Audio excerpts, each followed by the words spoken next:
More and more people with ADHD have been using cannabis to self-regulate and to self-medicate. But that leads to the question, is that helping or is that actually creating a bigger problem over time? Today we're going to talk about how cannabis affects the ADHD brain and whether it's a tool or a trap for people who want to feel focused, balanced, and in control of their own energy. Hi, I'm Tabitha Fritz. I'm an intentional cannabis educator and I'm the founder of Level Up. I help people shift from reactive cannabis use to aligned cannabis use.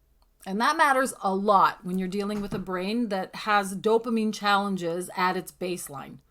This video is here to help you understand how you can use cannabis intentionally for the best outcome, especially if you're navigating ADHD.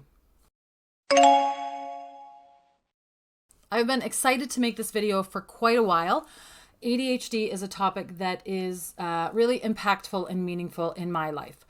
I have been diagnosed with ADHD several times by different doctors throughout my life. Once when I was about 10, once when I was about 20, and then once when I was about 30.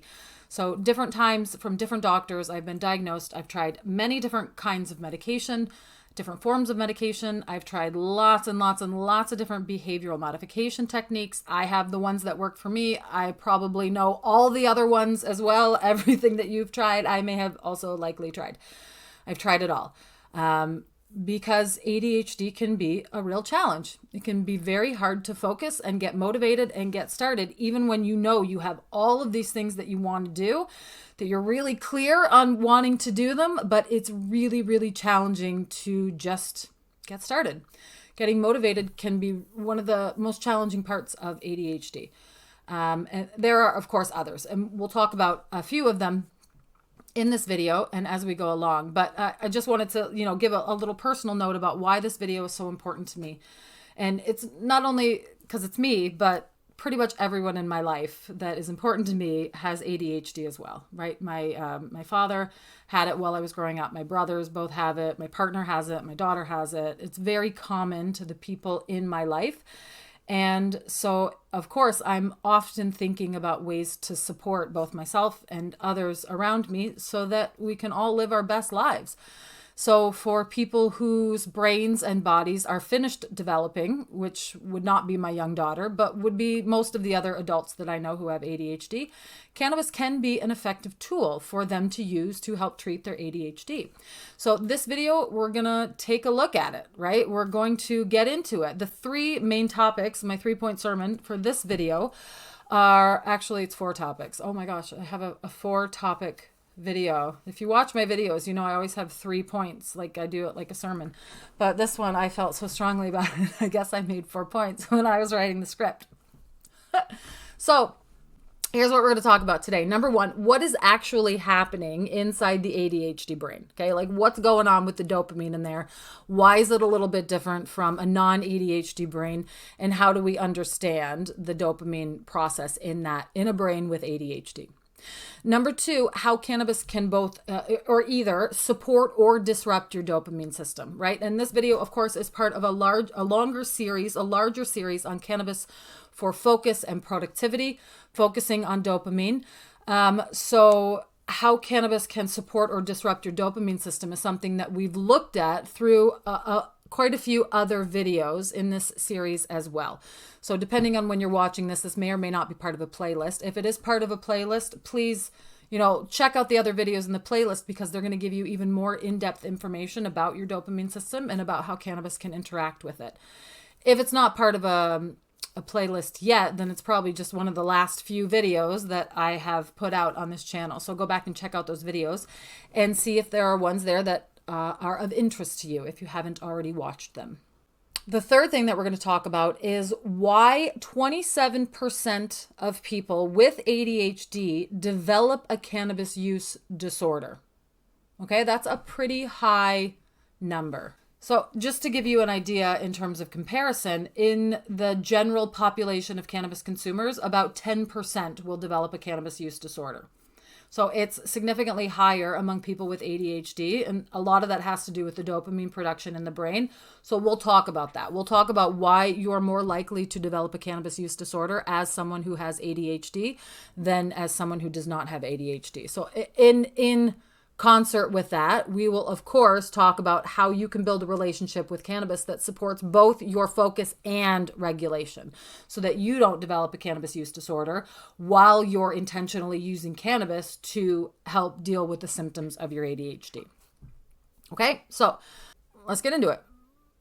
All right, first up, we're going to talk about dopamine and the ADHD brain.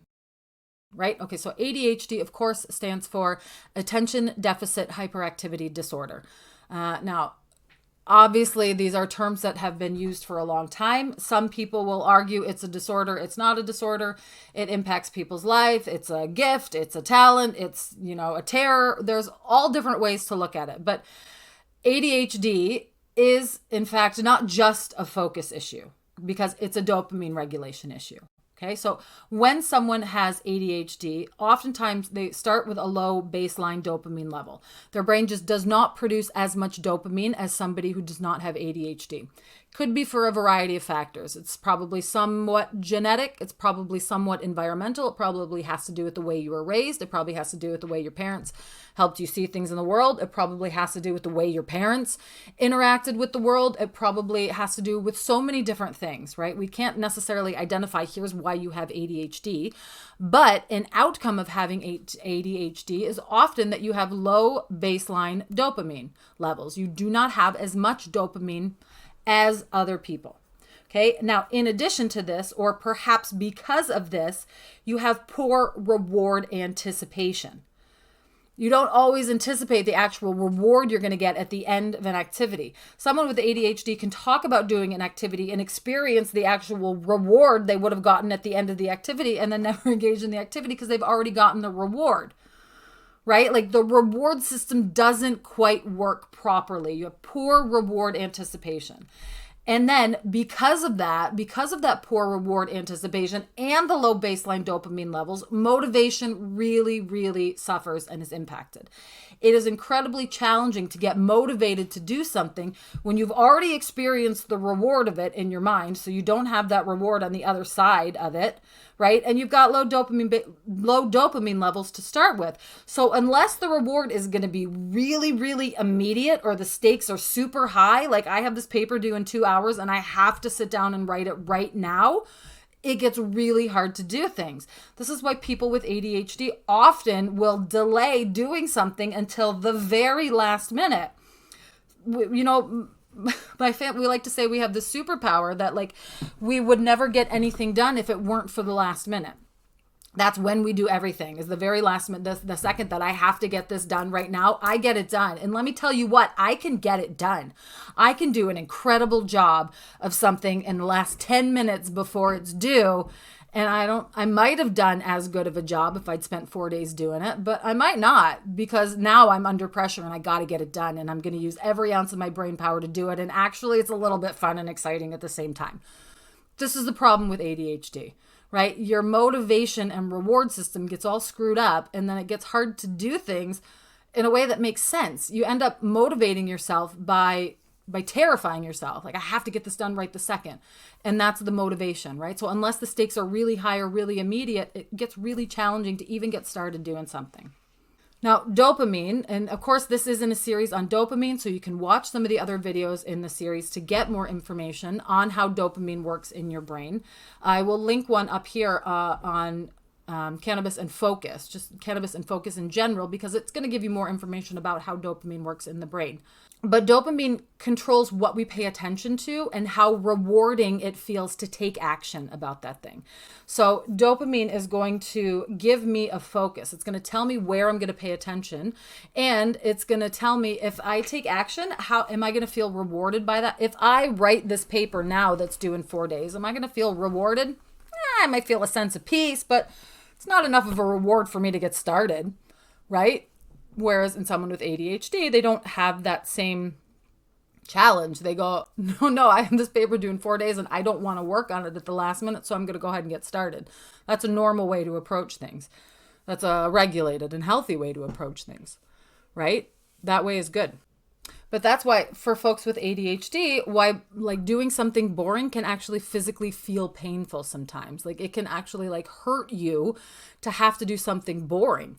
That's because you're not getting any dopamine from it. It feels like the opposite of a reward, right? And that's also why hyperfocus takes over when something is really interesting, because your brain goes, this is so rewarding, let's keep going, right? And someone with ADHD can sit and hyperfocus on something for 8 hours and forget to get up, or forget to go to the bathroom, or forget to eat. Like, it happens. You get into this hyper-focused fugue state, and your brain just wants to go because it's an exceptionally interesting and rewarding task, right?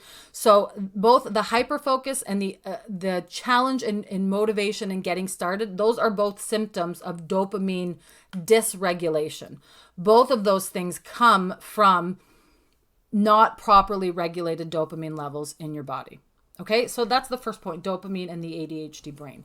Now, the second point is how cannabis is going to affect the dopamine in an ADHD brain. The good news is that cannabis, or THC specifically, especially when it's in low doses, can boost the levels of dopamine in your brain. Okay, so it can be a really effective tool for getting you a little bit of dopamine to get you motivated to start something. However, if you use too much over time, especially consistently, then it can actually bring down your levels of dopamine in your brain. And for someone with ADHD who's already experiencing low baseline levels of dopamine, you don't want to do things to make them even lower. That will make it even harder to get motivated to do something.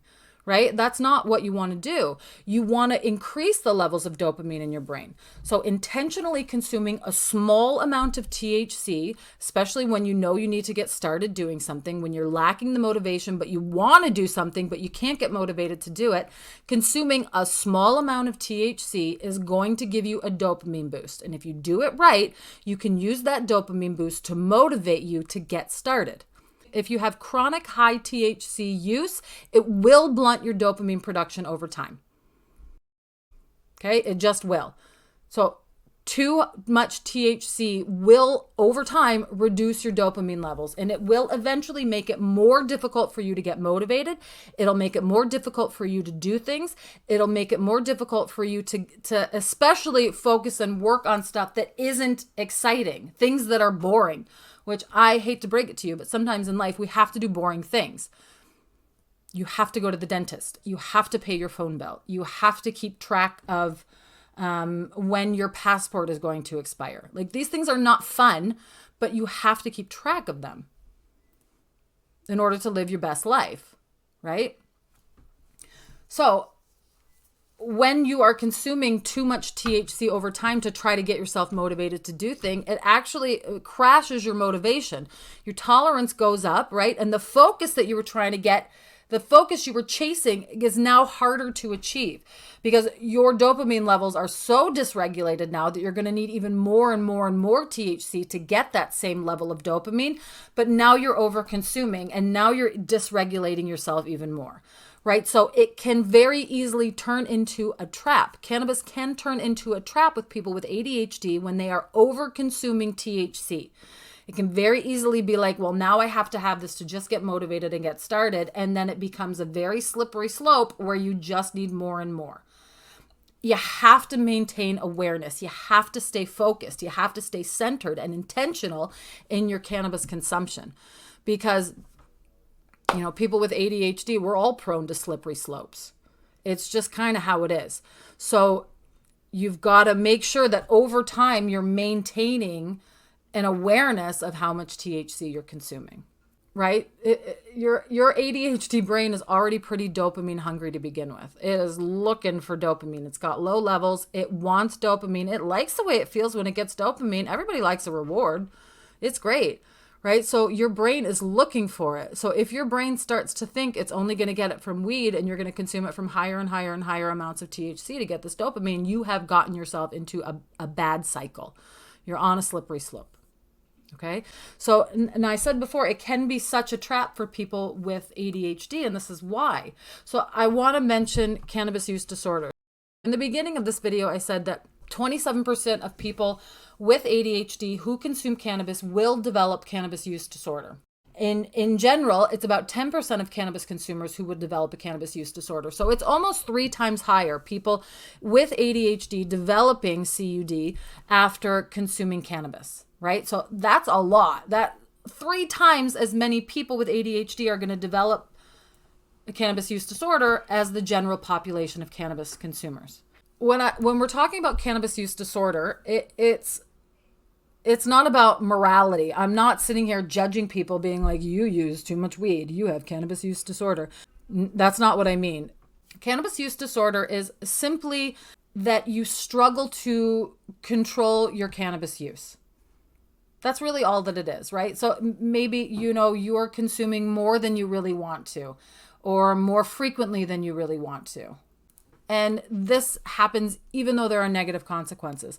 So, maybe you're spending too much money on weed, but you continue to buy it, or it's making it challenging for you to do your work or to be motivated or to finish school or whatever it is, but you continue to consume it, you continue to use it. So even though it's having some kind of negative impact on your life, you seem to be unable to make yourself stop doing that thing that's having a negative impact, and you continue to use it. You can't control your use, it's controlling you. That's cannabis use disorder, right? It's more prevalent in people who started smoking or consuming cannabis when they were younger, those who started consuming cannabis before their brains were finished developing. So people before the age of 25, really, or I guess really 21, but also the age of 25. We see more cannabis use disorder in those people because they started consuming cannabis before their brains were finished developing. So now their brain thinks that using cannabis is part of how their brain functions. That frequently leads to cannabis use disorder.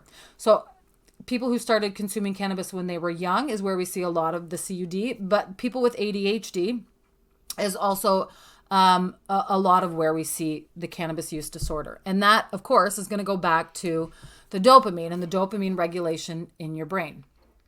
Now, like I said, cannabis use disorder is not about morality. I'm not sitting here judging people for their cannabis use. You guys know I love weed. Like I'm a big fan of weed. I think it's incredible. It changed my life.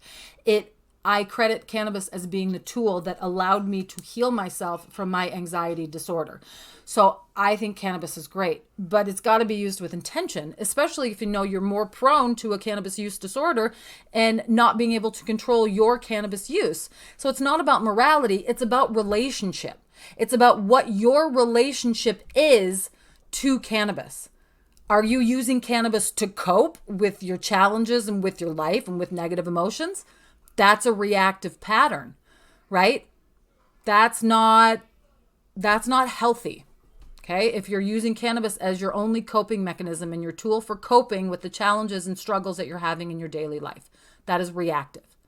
However, if you are using cannabis to regulate yourself and you're using cannabis with intention to regulate your dopamine production system, to regulate the amount of motivation you are feeling, then that's an intentional pattern. That's not a reactive pattern. You've engaged in this activity with intention. You've said, look, I am using cannabis in this way to help regulate my dopamine production system so that I am more focused, so that I'm more motivated, and so that I can get shit done.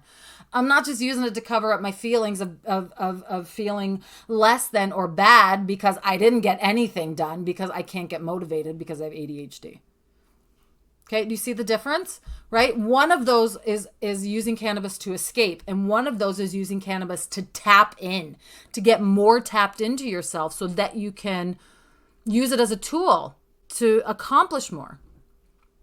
Now, ADHD brains are both more reward seeking and they're more distractible. So that makes it easier to fall into this trap, right? Because it's very easy to constantly go for this reward, this feeling of being high, this feeling of being outside myself and not being here with my problems, this feeling of, not feeling stressed out because I'm checked out, right? And I'm already more distractible. So I've done those things. And now it's easier for me to forget about focusing. It's easier for me to not be intentional, to not be in the moment because I have ADHD, right? So that increases the risk of falling into this trap of a cannabis use disorder or of using cannabis reactively to cope with your problems rather than intentionally to regulate your dopamine production system in your body. That's the difference. So is cannabis the problem? No. The problem is not cannabis. The problem is never cannabis. The problem is you. Okay? The problem is not the tool. The problem is the person wielding the tool. And the tool, therefore, can become a crutch if it's not used with intention. Okay? We don't blame the tool for the thing that happened. We blame the person using the tool for wielding the tool incorrectly. now that we're here and we've gotten to this point, what do we do, right? So if you're someone with ADHD or ADHD tendencies, right? Maybe you don't have a diagnosis, but you know you have these same kind of tendencies. Here's how you can use cannabis as an intentional tool and avoid falling into the trap of using it reactively to cope with your life. Number one, you're going to start with structure. Structure. You're structuring your consumption. So know, why are you consuming? You're not just consuming because I need to go relax. I need to go escape. I need to go chill out on the back porch for 20 minutes. You're consuming it for a purpose. I need to use this to focus. I am consuming a bit to help me sleep. I am consuming some to relax, for after I finish work, before I start making dinner and hanging out with my family. I'm consuming it to help deal with menstrual cramps, whatever it is. Know why you're consuming. Have a specific purpose, whatever that is, and keep that purpose in mind. Know what that purpose is. Keep it top of mind. It's important. Then you want to use small scheduled doses. Where you are in your cannabis journey is going to be different for everyone. If you're a brand new consumer, you might have no idea where to start. You're going to start with a microdose. You're going to start with 1 to 2 milligrams, and you're going to work your way up from there. If you're someone like me who's been consuming weed for 15 years, you already know your dose. You know what you're going to take. You know what you're going to consume to get the effects that you're looking for. Right? If you're not sure, then you're going to start low and you're going to go slow. You're going to experiment. You're going to move it up. You're going to find new dosages. You're going to find different products, but it's always for the specific outcome that you're looking for. It's that structure that you built for yourself about why you're consuming. Here's a big one. You want to avoid wake and bake. All right. Now I know there's nothing like starting your day with a cup of coffee and a bong. It's a lovely thing, but when you're already prone to a lack of motivation or a dysregulated dopamine system, starting your day off with a bowl in the morning is a terrible way to get yourself motivated. It's a really good way to flatten your motivation for the rest of the day, because you have given yourself a dopamine spike first thing in the morning, and now your brain's going to continue to be looking for that amount of dopamine for the rest of the day. You don't want to start your day with dopamine spiking activities. That's why you don't want to get out of bed and start scrolling on social media. You got to give yourself a huge dopamine spike that your brain's going to be chasing for the rest of the day. It's the same thing with cannabis. We talked about THC can increase the levels of dopamine in your brain. So when you start your day with weed, with a joint, with a bowl, you are giving yourself a dopamine spike first thing in the morning. Now, obviously, of course, there's such a thing as moderation, and it's the weekend and I'm up at the cottage and we're hanging out and I'm going to start my day with a joint. Get over it. It's what I'm going to do. But if it's Tuesday morning and I'm sitting down to work and I know that I have a whole bunch of things today, I'm not going to wake up and go outside and have a bowl. It's going to make it more difficult for me to focus and get things done during the day. Okay, so avoid that wake and bake pattern if you can, especially the pattern, really. Of course, you can do things once in a while. It's not a big deal. But the pattern is the challenge, and you want to avoid getting into that kind of a pattern. And then number 4, you want to track your response, right? Obviously, every video, journal it, write down what your intention was, what you consumed, and how you felt afterward. Did that thing help you focus? At the time at which you took it, did it help you focus? The product that you took, did it help you focus? The terpenes in it, were they good? The consumption method, was it good? Was it bad? You got to keep track of that and see, track your level of focus or motivation or whatever it is that you're consuming it for. What was it before you consumed and what was it after you consumed, right? Did it change? If it did not change, then that's not a product that's useful and you don't want to use that in the same way again, or maybe you need more, right? But if you haven't tracked your responses, you can't look back and see what those patterns are. You have to keep track of how you're feeling and of what's working for you. And then the 5th thing that you're going to do, and this is especially important for people with ADHD, is you are going to engage in other dopamine supporting practices at the same time. So you are going to eat dopamine supporting and producing foods. There's a video on that. You're going to look for the terpenes that help you with focus and motivation. There's another video on that. You're going to make sure that you're getting exercise or movement. You're going to make sure that you're getting outside and into nature a little bit. You're going to make sure that you have set boundaries around your digital use, that you're not on your screen all the time. You're not constantly on your phone flipping through reels. You're not always on your computer on screen time. You're not constantly watching shows or movies, right? You are doing other things that support your healthy dopamine producing life and activities.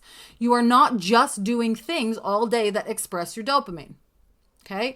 This is about living a healthy and balanced life. If you're someone with ADHD, you know this is a lifestyle choice. You have to change your life on a fundamental basis in order to support yourself as best you can. Right? So balance all of these things and your cannabis use and the things that I've talked about, that balance that with the other things that are good for you that help to support your dopamine and help to mitigate the symptoms of your ADHD. All right. I didn't do a video in this series on cannabis and movement, but I think I could have, because movement certainly helps to support your dopamine production systems. And also cannabis and exercise go really well together. I think I will maybe do a video just on cannabis and exercise and how you can use cannabis to support healthy exercise habits. But it can be used, a lot. And I think that for people with ADHD, movement and regular exercise and an exercise practice is a crucial component of a healthy life.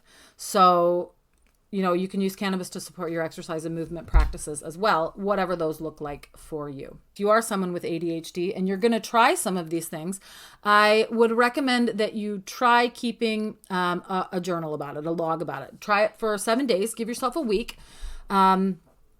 If you can do them in a row, that's better. So especially if you're a female-bodied person, you're going to have a 28-day hormonal cycle. And the way that cannabis impacts you at one point in your cycle can be very different from the way cannabis impacts you at a different point in your cycle.